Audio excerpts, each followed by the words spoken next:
Hey guys, I'm the Autist, formerly known as Foreskin Collector, before I got a cease and desist from EA. And in this video I want to expand on what I sort of rushed through in my first video because, as William Shakespeare once said, brevity is the soul of wit. Or, essentially, let's not make this YouTube video too long or people won't ever watch it. So here I want to elaborate on how to actually play as a slug, different ways to exploit your gadgets and positioning, and most importantly, why my family banned me from attending Christmas dinner. You fucking piece of shit!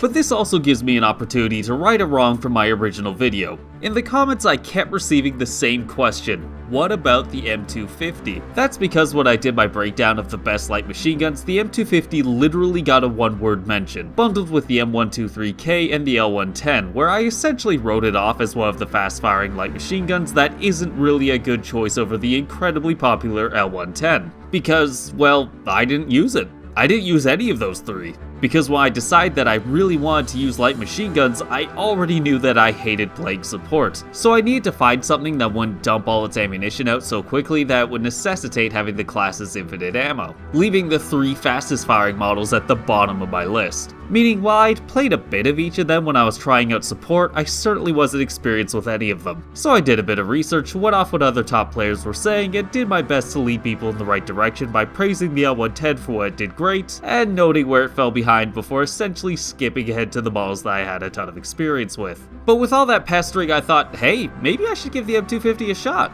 And, well, It's all true. that is to say, it's certainly not a weapon to be written off as just a less popular L110 variant. It has some very interesting characteristics that set well apart from its peers, and, of course, some glaring flaws. The first thing I noticed, though, was when I jumped into the practice range and... What the fuck is this? there's no damage fall off. 25? 25. 34? 34. I almost feel like someone made a mistake there because holy Christ. But, of course, it's not perfect because, well, this thing spreads like my ex-wife's legs. And unlike our Lord and Savior the M60, it doesn't tap particularly well. If you try and tap fire it like you would the M60, its enhanced rate of fire will have you squirting out 2-bullet bursts and have you essentially just doing a worse job of holding down the trigger. It is, however, one of the few light machine guns that can actually swap firing modes, which gives you a clear idea of about how fast you can tap it. Meaning it falls well behind a tap firing juggernaut like the M60. But, the M60 can't do this. The M250 really feels like a close to mid-range powerhouse, able to consistently drop players with an incredibly quick time to kill from anywhere up to about 60 meters. It's one of those guns that feels insanely powerful when you catch people in your optimal range, but then, when there's a distant target, you need to swap into this little pathetic click firing, and it suddenly feels like it has the impotence of a YouTuber. And the drawbacks don't end there, because the M250 has a massive one, and to find it, we need not look any further than the attachments. The magazine. The M250 comes with a default 50-round pouch, which isn't nearly enough for my playstyle, especially considering its rate of fire, so of course we want to upgrade to 55 points!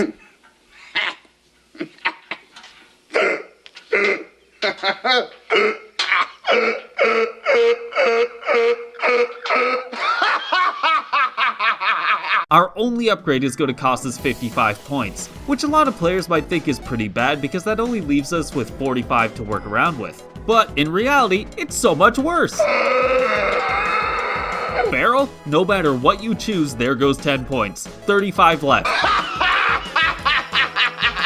Ammunition? 5 points minimum. 30 left. Even if you're willing to bite the bullet and go iron sights, that's still 5 points, and there goes any way for us to get a good silencer on this thing. But of course, you're going to at least want a scope, so really we're down to 20. 20 points to go around for our 3 top accessories, our underbarrel, and our muzzle. The accessories are all frills to cash in your remaining points after you've got a solid weapon, which is a luxury we definitely don't have with this gun, so they can be ignored. But I'm certainly not going to go out there without a bipod to mount up with when I'm slugging around. Which leaves us with a grand total of 10 points for our muzzle and only one logical conclusion. This gun has solidly filled a very specific niche for me, and that's when I want to go loud. When I don't care how much attention I draw, when there's allies everywhere, enemies everywhere, and I just want to mow people down. And oh boy can this gun deliver on that front. I did attempt to use it with a standard silencer and no bipod, but if you go that route, it really just serves to highlight that you're trying to fit a square peg into a round hole. That's not where it's gonna shine. You either bite the bullet and go loud with your full 100 rounds, or you play it like an assault rifle with an extra 20 rounds offset by a glacial reload time. I did my due diligence, got in the top 1% of players with the M250, and then, well, I went back to the M60, and honestly, it was a breath of fresh air. Maybe there's no accounting for taste, but for me, the M250 will remain solidly below my favorite. I think the only other point I wanted to cover from the first video is thermal scopes. Everyone was recommending thermal scopes, and hell, I'd recommend them too, except the only ones available for light machine guns have these tiny little viewfinders where you can see approximately 1.5% of your screen in glorious thermal, and the rest is just a massive blind spot. Like those people who have their car set up so that both their side mirrors and rear view mirror are looking at the exact same spot, like they need 3 different ways of knowing what's directly behind them and never need to know what's beside them. Jesus fucking Christ! Either way, I find it unplayable. That said, the 6X rifle scope with thermal, big thumbs up from me. That's a killer scope. I have it on both my SVK DMR and my Mini Scout. It makes target acquisition so incredibly easy. All you have to do is sweep your sight over obnoxious camping places, especially on maps like Liberace Peak, and you'll find easy headshot after easy headshot. If I could put on a light machine gun, I would. But I digress. A lot of people express interest and contempt for my filthy slug playstyle, so I figured I could make a proper guide detailing how to do it instead of just the vague overview. And first I wanted to cover maps, what the best slug contenders are. The best slug maps have one big thing in common, a battle line. The sort of map where, with just one glance, you can see where the action is. You look at a map like Firestorm or Blackwell Fields, and it's a mess. Players all over. Snipers going for kilometer-long headshots on their spawn and camping 100 different vantage points. Armor skirting around the edges and holding hilltops and barreling through capture points. Infantry racing around in half a dozen different jeeps and armored transports blasting country music and getting aced by random engineers just crawling around in the dumbest of places, all the while a helicopter is going down every minute and jets are riding the highway to the danger zone. It's chaos. Then you look at maps like Iberian Offensive, Liberation Peak, Manhattan Bridge, and they're always so much more focused. You can look at the map and you can see where your team is concentrating their efforts. There'll be random players wandering around and individual squads doing their own things or backcapping, but the majority of players will all be in some vague, broken line of scrimmage over a point or two. And you, as the slug, can look at that line and go the opposite way. You want to go where your team isn't, for 2 big reasons. First, their team might be pushing that bit of unprotected map, and you are just the man to stop them. You have a silencer, a motion sensor, a claymore, and maybe even a UAV. You've got 100 or so rounds before needing to reload, and the knowledge that you're there to be an absolute cockroach. About the easiest players in the world to take out are ones rushing ahead uncontested, meaning even if you die, it'll almost always be after an exchange that ends in your favor. You want to be moving around silently with your Spec Ops crouch sprint and stopping at every major intersection. Before going around that corner, give it a listen. Hear someone coming? Maybe, maybe not. Maybe fuck yourself. Maybe play it safe anyway. Drop a motion sensor. And for the most part, you don't want to be peeking that corner like a timid sniper and certainly not rushing around it like a careless moron. If you don't know what's around it, the best thing for you to do is Drop on the deck and flop like a fish! get around that corner as you drop into prone and get that bipod straight under you. The big exception of this is when there's some knee-high cover to advance behind. Then you can just pop your head up and bipod on that instead. And if there's something to shoot, then shoot it. And if there's too much to shoot and you're going to get plastered by an APC, then hop right back into crouch and slip into cover. And if there's no one, well, This is where the fun begins. as much fun as it can be to get yourself into 1vx battles where you're fully outfitted to take out whole squads with 1 magazine, C4 to catch out advancing armor, and enough obnoxious gadgets to make catching you an absolute nightmare, the real goal is to get behind enemy lines. Because once you're coming at an enemy team from the side or from behind, that's when you're going to get those massive plays. When you're going to catch a whole dozen people off guard. When you're going to come up behind an APC that already has a brace of infantry around it, you're going to get that C4 off and then have an opportunity to mow down as many of them as you can in the ensuing chaos. Absolutely morbidly obese plays. And speaking of morbidly obese, I want to take a moment to talk about today's sponsor. Are you having trouble affording a Zempic? Are you trying to slim down to fit into mama's coffin? Well, have you tried the latest fitness trend of violently shitting yourself? And even if you're not getting massive plays, you can easily get yourself into positions where you're picking off enemies from behind, up at a vantage point with your back covered by a motion sensor and a claymore. Siege of Cairo is one of the most textbook examples of this. In an average game with any semblance of balance, C is highly contested. You've got the main building with the terrace on the AB side, the scraggly wall of stairwells and windows on the other, and a magic school bus in between. But you know what it also has? A building right there, right there, right there, and right there. If you've crossed onto the enemy side, each of them gives you weird, obnoxious diagonal sidelines into the backs of enemy players who are trying to take C. You probably won't string together a 10 marauder streak or anything, but you'll consistently get kill after kill after kill until you start pissing a lot of people off, or, more likely, you shake up the balance enough that it's your team taking C. And then you can either hop in to help them or get straight back to slugging, each of them having multiple avenues to strike further back into the enemy side of the map for more backshotting fun to make enemies see that your existence. But with all that said, you can slug on any map. Someone looks like he's running for the stairs. Very loudly. Yep. You can crawl around in barren fields with your ghillie suit just as effectively as you could scoot around in tight urban areas, exploiting your motion sensor spotting people through walls. But without those natural battle lines forming between the two teams, you're not going to be getting any massive plays done. You won't be mowing down half a dozen people at a time or consistently getting in the top 5 players of the game. You'll be filthy, and you'll be hated, but it'll only be a small group of players instead of the whole enemy team, which is really what we aim to do here as a slug. Piss off everyone. And to help you do that, I want to rattle off a bunch of tips really quick. An ally dot on the minimap does not mean they're alive. If you're support, they'll turn into the heartbeat icon, but otherwise they look like they're alive and covering an angle when in reality they're long dead. When hurling C4 over long distances or blindly over walls, you don't need to watch it. The symbol is on your minimap. Use that to know when it's on target and you can detonate. Start reloading your light machine gun on the way to an ammo box. Even if you've only got 10 rounds in your pocket when you start reloading, it only checks at the end, so as long as you rearm before the animation ends, you get a full reload. You can actually be too close to cover to set up your gun's bipod. If the game's not letting you mount, just take half a step back. If you don't need to slide, then don't slide. It's good for evading shots and getting yourself to cover, but it's the loudest thing in the world.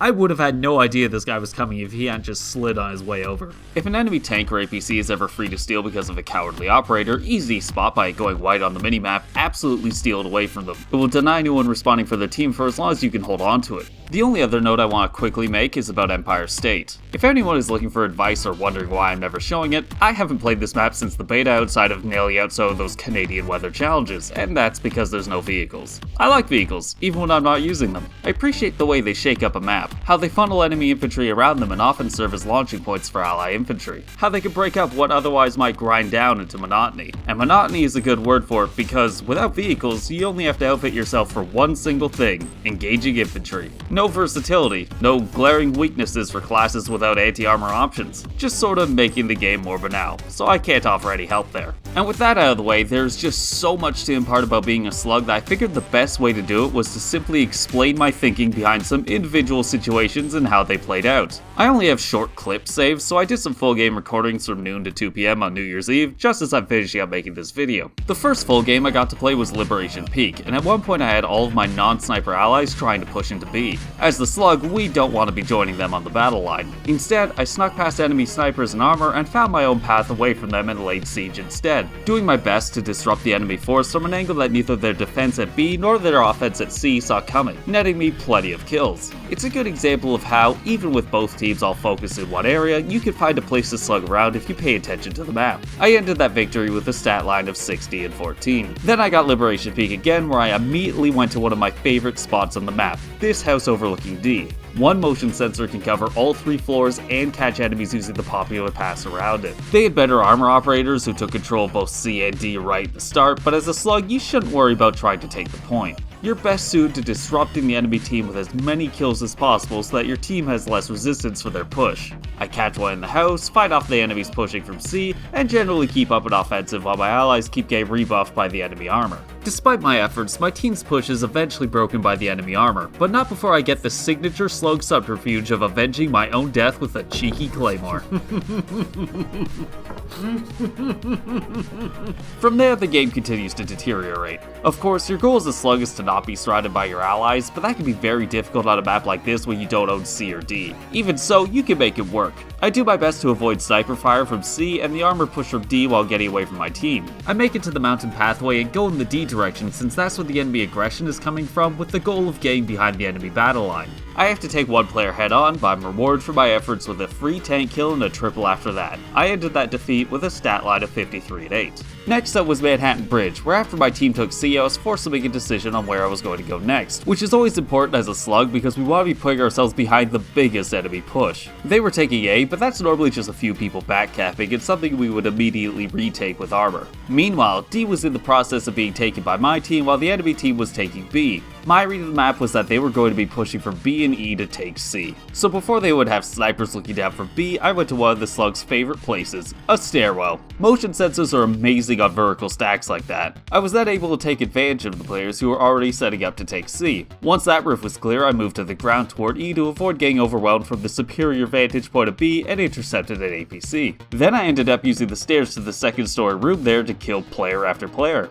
I'd never used that area before, but that's a key difference between playing as a camper and playing as a filthy Slug. We simply exploit what's afforded to us. We sneak around to the enemy's backside rather than holding an advantageous position and hoping that they come to us. In total, it took me about 3.5 minutes to take out 25 players and an APC in a Slug-style defensive C. Near the end of that game, I heard another APC coming from their spawn, and instead of trying to C4 it en route, I let it pass in the knowledge that it would stop and try and take E. As a Slug, it's important to be patient and think about where enemy players are and what they'll be trying to do. I was awarded with an oblivious stationary target and racked up a few more kills from the players who had spawned out of it. I ended that victory with a stat line of 61-7. I ended my 2-hour gaming schedule on back-to-back matches of Siege of Cairo. One moment had me evading an APC's firing line as I tried to break through to an area where I could slug around, often a difficult task on a map as small as Cairo. I managed to slip toward A, and, of course, as a Slug, I didn't push the point. Instead, I found a tight corner, protected my backside with a claymore, and got a motion detector down as the APC made its push. The motion sensor made it clear that there were too many players for me to risk coming straight in from behind with C4, so I started taking down the enemies first, which puts me on a timer, because each of those players that I took out can then respawn on the APC and jump out to stop my flank. So I took my chance, got the C4s off, and went prone in the smoke to play it safe. Afterward, it was an easy task to clean everyone up and rejoin with my allies' front line to rearm. I ended that victory with a stat line of 51-8. At the start of the next game, I managed to cross the enemy line to one of the diagonally positioned buildings around C. From there, I was able to get multiple kills, and with the help of my motion sensor, stop anyone from pushing the building. This quickly afforded me a near kill on the enemy tank and opened up a push for my allies and helped us catch up early. Later that game, the tickets were extremely close. My allies were recapturing A, and I knew that it was head for another big battle at C where the enemy team would have the advantage as they already held it. Instead of trying to get a head start on facilitating its capture, I went for D just as the enemy team was rallying to take it back. I knew that I wouldn't be able to hold it, but there was a chance I could cause enough of a problem to slow down anyone from getting back to defend C. I put down a great motion sensor that cuts through the walls to cover the pathway ahead and into D itself, knowing that I would probably be retreating. I put up a claymore in anticipation for them rushing out towards C, and then I pushed. I cleared 6 players before falling back to reload, knowing that another wave would be coming. I got a flank while the motion sensor watched my back before I went into prone to stop as many as I could. I nabbed 4 before I got RPG'd by some motherless piece of garbage. My allies had taken C while I'd been stymieing the reinforcements. The ticket swing was dramatic. I ended that victory with a stat line of 62-11. I hope that some of that was useful for any of you prospective slugs out there. Just know that for every life I have where I get double-digit kills before being taken down, I have another where I spawn and immediately explode to a jet or spend 2 minutes slinking around the enemy team only to stupidly stumble into a claymore. It can be boom and bust, and the real key is to simply enjoy the hunt. And if you're not enjoying it, then fuck it, do whatever is fun for you. If you ever just want to be loud and try to win those 1BX situations through pure unmitigated aggression, there's always the M250. It might cost 55 points for its magazine upgrade, it might not have a silencer which can ruin a perfectly good attempt at slugging around behind the enemy team, and it might struggle to tap down enemies like the M60 can, but certainly can turn a group of enemy players into absolute mincemeat. It honestly might just be a superior weapon to the L110, something I never would have considered if it hadn't been for all the comments on my last video, so thanks for that. And I hope this one helps you be as big of an obnoxious asshole as me. Oh, and the revolver is the best secondary. Oh, there's another Jesus. man in their building, I guess. No, he's not in the building. He's outside, Just outside. by the Oh, okay. by the Don't worry, I got TV. this, I got this.